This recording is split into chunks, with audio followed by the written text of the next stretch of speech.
आता रुसलेल्या रुक्मिणीची समजूत काढणारा विठ्ठल आपण बघूयात. रुक्मिणी रुक्मिणी आवाज देतोय हरी, रुसू नकोस बाई आता जवळ आली वारी. बरं दिसतं का हे आता असं लांब जाऊन उभा राहणं? आई कुठे विचारल्यावर कसं सांगू मी भांडण झालं?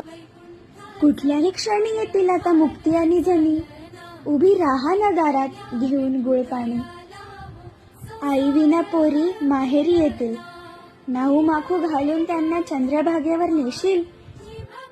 गोड धोड खाऊ घालून हवं नको सगळं बघशील, अन निसताना तेवढी अंगाई मात्र म्हणशील.